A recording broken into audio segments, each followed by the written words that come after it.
வணக்கம் நண்பர்களே, மைவி3 உறவுகளுக்கு வணக்கம். நம்ம சேனல் எஸ்எஸ் ஆன்லைன் ஏர்னிங்ஸ், இது உங்கள் பாதை. இந்த சேனலில் மட்டும்தான் ஜூன் லாஸ்ட்டுக்குள்ளே பேமெண்ட் வருவதற்கான வாய்ப்புகள் மிக மிக குறைவு அப்படின்னு சொல்லியிருந்தோம். அதே மாதிரி ஜூன் லாஸ்ட் ஆயிடுச்சு. இது வரைக்கும் சில்வர் மெம்பர் கூட சரியான அமௌண்ட் எல்லாத்துக்கும் கிடச்சிருச்சா அப்படின்னா கிடைக்கலன்னு தான் சொல்லணும். சிஎம் பிளான்காரங்களுக்கு எப்போ பேமெண்ட் கிடைக்கும் அப்படின்றத பற்றி இந்த வீடியோவில் நம்ம பார்க்கலாம். வாங்க நம்ம வீடியோக்குள்ளே போகலாம். யாராவது நம்ம சேனலை புதுசாக பார்த்துட்ருக்கீங்க அப்படின்னா சப்ஸ்கிரைப் பண்ணி பெல் பட்டன் ஆன் பண்ணி வச்சுக்கோங்க. அப்போ தான் நம்ம போடக்கூடிய வீடியோ உடனுக்குடன் நீங்கள் பார்க்க முடியும். ஓகே ஃப்ரெண்ட்ஸ், எம்டி அவர்கள் ஃபஸ்ட்டு ஓஎம் பிஎம்முக்கு கொடுக்குறோம், அதுக்கப்புறம் ஒவ்வொரு பிளான்காக கொடுக்குறோன்னு சொல்லியிருந்தப்பவே நான் ஒரு வீடியோ போட்டிருந்தோம். இப்போ 2-3 வீடியோ நம்ம போட்டிருக்கோம்.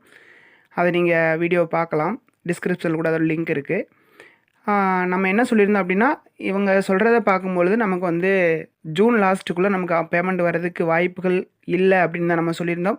அதுக்கு நம்ம நண்பர்கள் நிறைய பேர், நீங்கள் என்ன எம்டியா, எம்டி சொன்னால் நாங்கள் கேட்டுக்கிறோம் அப்படின்னு சொல்லி நிறைய கமெண்ட் பண்ணியிருந்தீங்க. அதே மாதிரி நீங்கள் என்ன எம்டிக்கு பிஏவா அப்படின்னு சொல்லி நிறைய பேர் கமெண்ட் பண்ணியிருந்தீங்க. பரவாயில்ல, அது நம்ம நிறுவனத்து மேலே இவ்வளோ நம்பிக்கை வச்சுருக்கிறது சந்தோஷமாக தான் இருக்குது. இருந்தாலும் உள்ள நிலவரத்தை நம்ம சொல்லணும் அப்படின்றதுக்காக தான் நம்ம அந்த வீடியோ 2-3 வீடியோ போட்டிருந்தோம். ஜூன் லாஸ்ட்டுக்குள்ளே பேமெண்ட் வராது, ஏதாவது கமிட்மெண்ட் இருந்துச்சுன்னா நீங்கள் வேறு ஒரு ஏற்பாடு பண்ணிக்கோங்கன்னு சொல்லியிருந்தோம். அதை மாதிரி நம்ம நண்பர்கள் நிறைய பேர், நீங்கள் சொல்கிறது கரெக்டு தான் ப்ரோ அப்படின்னு சொல்லி நிறைய பேர் மாற்று ஏற்பாடெல்லாம் பண்ணிட்டோம் அப்படின்னு சொல்லி கமெண்ட் பண்ணியிருந்தீங்க. வேறு வழி இல்லை, நம்ம இந்த நிறுவனத்தை நம்பி வந்துட்டோம்.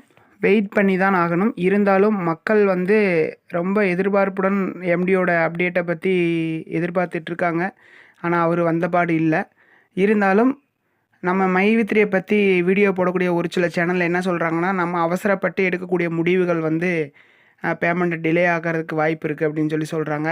மக்கள் அவசரப்படுறாங்களா அப்படின்றது அவங்களுக்கும் தெரியும். ஏன்னா அவசரப்பட வேண்டிய அவசியம் இருக்குது. 5 மாதம் ஆயிடுச்சு. இப்போது இந்த மாதத்தோடு சேர்த்து எம்டி அவர்கள் அறிவித்த மாதிரி ஜூன் 4 சிஎம் பிளான்காரங்களுக்கு முதல்ல பேமெண்ட் கொடுத்துருக்கணும் அப்படின்றது தான் நம்மளோட வலியுறுத்தலாக இருந்துச்சு. ஜூன் 4 ஓஎம்க்கு தான் ஃபஸ்ட்டு ப்ரியாரிட்டி கொடுத்தாங்க. அடுத்து பிஎம்க்கு கொடுத்துருக்கேன் அப்படின்றாங்க. அடுத்து எஸ்எம் பிளானுக்கு கொடுக்குறேன், சில்வர் பிளானுக்கு கொடுத்துருக்கேன் அப்படின்னு சொல்கிறாங்க. இதெல்லாம் ரொம்ப முக்கியமான விஷயம் கிடையாது.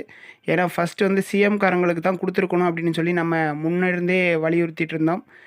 வீடியோவில் நம்ம சொல்லிகிட்டு இருந்தது, முதல்ல சிஎம்காரங்களுக்கு பேமெண்ட் கொடுங்க அப்படின்னு தான் சொல்லிகிட்டு இருந்தோம். நிறுவனத்தோட நடவடிக்கை ஓஎம் பிஎம் இந்த மாதிரி தான் ஃபஸ்ட்டு ஸ்டார்ட் பண்ணாங்க. அது எல்லாத்துக்கும் என்ன காரணம் அப்படின்னு சொல்லி தெரியும். நம்ம ஓப்பனாக சொல்கிறோம், நிறுவனத்தில் நமக்கு புதிய ஐடிகள் வர வர தான்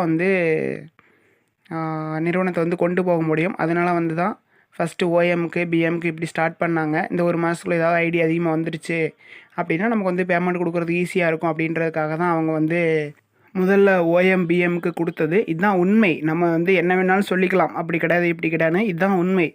அப்படி இல்லாதவங்க முதல்ல சிஎம் கொடுத்துருந்தாங்கன்னா இப்போ இந்த ப்ராப்ளமே வந்திருக்காது. இன்னொரு நிறுவனம் நல்லாவும் போயிருக்கிறதுக்கு சான்ஸ் இருக்குது. அப்போ என்ன காரணம், நிறுவனத்தில் ஐடி உள்ளே வரல, 4-5 மாதம் ஐடி உள்ளே வரல அப்படிங்கும் போல் எந்த ஒரு இதுவும் பண்ண முடியாது அப்படின்றதுக்காக தான் ஓஎம் பிஎம் கொடுத்துருக்காங்க. இதுதான் உண்மை.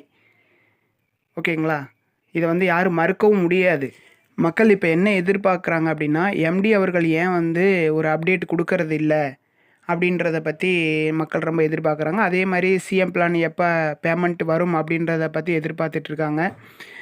எம்டி அவர்கள் விட்ரால் கொடுக்கறது கூட எந்த ஒரு அப்டேட்டுமே கொடுக்கல. மற்ற ஒரு யூடியூப் சேனல் மூலமாக தான் சொன்னாங்க, சில்வர் மெம்பராக இருக்கட்டும் சிஎம் மெம்பராக இருக்கட்டும் விட்ரால் கொடுத்து வைங்க அப்படின்னு சொல்லி மற்றொரு யூடியூப் சேனல் மூலமாக தான் சொன்னாங்க. அது நமக்கு எல்லாத்துக்கும் தெரிஞ்ச விஷயம். அதுக்கப்புறம் எந்த ஒரு அப்டேட்டுமே எம்டிகிட்டேருந்து வரல. காரணம் அவர் சொல்லியிருந்தது ஜூன் 30க்குள்ளே பேமெண்ட் வரும்னு சொல்லியிருந்தார் எல்லாத்துக்கும். ஆனால் அது சாத்தியம் இல்லை அப்படின்றது அவருக்குமே தெரியும். அதனால தான் இது வரைக்கும் எந்த ஒரு அப்டேட்டுமே கொடுக்கல. இதுதான் எம்டி வராததுக்கான காரணம் இதுதான். அடுத்து நம்ம நினைக்கலாம், எம்டிக்கு நிறைய வேலை இருக்கும், அந்த வேலை இருக்கும். அதெல்லாம் ஒன்றும் கிடையாதுங்க. ஓகேங்களா? இதுதான் காரணம். எம்டி ஜூன் 30க்குள்ளே எல்லாத்துக்கும் பேமெண்ட் வந்துடும் சொல்லியிருந்தார். அது வருவதற்கான வாய்ப்புகள் சாத்தியம் இல்லை. அதனால தான் டிலே ஆகுது. ஓகேங்களா? இப்போது நம்ம மக்கள் அதிகமாக கேட்குறது சிஎம் பிளானுக்கு எப்போ அமௌண்ட் வரும் அப்படின்னு சொல்லி. சில்வர் மெம்பருக்கே இப்போ 2 வாரம் ஆக்கிட்டாங்க. இன்னும் எல்லாத்துக்குமே போய் சேர்ந்துருச்சா அப்படின்னா கண்டிப்பாக கிடையாது. அப்படி பார்க்கும்போது நம்ம ஜூலை மந்த்து எதிர்பார்க்குறது தான். ஜூலை மந்த்லேயுமே லாஸ்ட்டில் எதிர்பார்க்கலாம். அதுவும் நிறுவனத்தில் ஐடி எப்படி உள்ளே வருது அப்படின்றத பொறுத்து தான் அதுவும் சொல்ல முடியும். இல்லைன்னா ஒவ்வொரு மாதமும் தள்ளி போட்டு தான் போவாங்க. ஒரு சிலருக்கு கொடுப்பாங்க, அப்புறம் ஒரு சிலருக்கு கொடுக்கறதுக்கு லேட் ஆகும். முன்ன நம்ம விட்ரால் கொடுத்தோம்னா ஒரு வாரத்துக்குள்ளே வந்துடும் அப்படின்றத இனிமேல் எதிர்பார்க்க முடியாது. நிறுவனம் ஒரு நல்ல ஒரு ஸ்டார்ட் ஆகி நல்ல ஒரு நிலைமைக்கு வர வரைக்கும் அந்த ஒரு வாரத்துக்குள்ளே அமௌண்ட் வந்துடும் அப்படின்னு நம்ம எதிர்பார்க்குறது கண்டிப்பாக நடக்காது. அதை வச்சு அவங்க வந்து டிலே பண்ணுறதுக்கு நிறைய வாய்ப்புகள் இருக்குது. ஏன்னா இப்போது 100 பேர் இந்த வாரத்தில் விட்ரால் வரணும் அப்படின்னா 10 பேர்த்துக்கு கொடுத்துட்றாங்க. 90 பேர்த்துக்கு கொடுக்கல அப்படின்னா நம்ம என்ன யாரும் இப்போ கேட்கவா போகிறோம்? எல்லாத்துக்கும் அமௌண்ட் வந்துருச்சுன்னு கேட்க போகிறதில்ல. ஒரு சிலருக்கு கொடுத்துட்டோம், இன்னும் ஒரு சிலருக்கு வராமல் இருக்குது அப்படின்றத பற்றி தான் அப்டேட் கொடுப்பாங்க. வேறு எதுவும் கொடுக்க போகிறதில்ல. அதனால் நம்ம வந்து ஜூலை லாஸ்ட்டில் எதிர்பார்க்கலாம். ஏன்னா இன்னும் இடையில வந்து சில்வர் மெம்பரை விட்டுட்டு இன்னும் கோல்டு மெம்பர் இருக்காங்க, டைமண்ட் மெம்பர் இருக்காங்க, அதுக்கப்புறம் தான் க்ரௌன் மெம்பரு. அவங்க சொன்னபடி பார்த்தா 1 பை 1 அப்படின்னு வரும்போதில் ஜூலை லாஸ்ட்டு கூட ஆகலாம், இல்லை ஆகஸ்ட்டு கூட ஆகலாம். அது எப்போ வருமோ அது நம்ம வந்தால் தான் நெசம், நம்ம அக்கௌண்ட்டுக்கு வரும்பொழுது தான் நெசம். ஐடி உள்ளே வர வரைக்கும் நிறுவனம் வந்து பேமெண்ட் கொடுக்க முடியாது அப்படின்றது தான் நம்மளோட அப்டேட் ஆகிருக்கு. அடுத்து நம்ம ஏதாவது ஒரு அப்டேட் இருந்துச்சு அப்படின்னா நம்ம சேனலில் உடனே வீடியோ போடுவோம். நம்ம சேனலில் யாராவது புதுசாக பார்த்துட்டு இருந்தீங்க அப்படின்னா சப்ஸ்கிரைப் பண்ணி வச்சுக்கோங்க. Okay friends, thank you.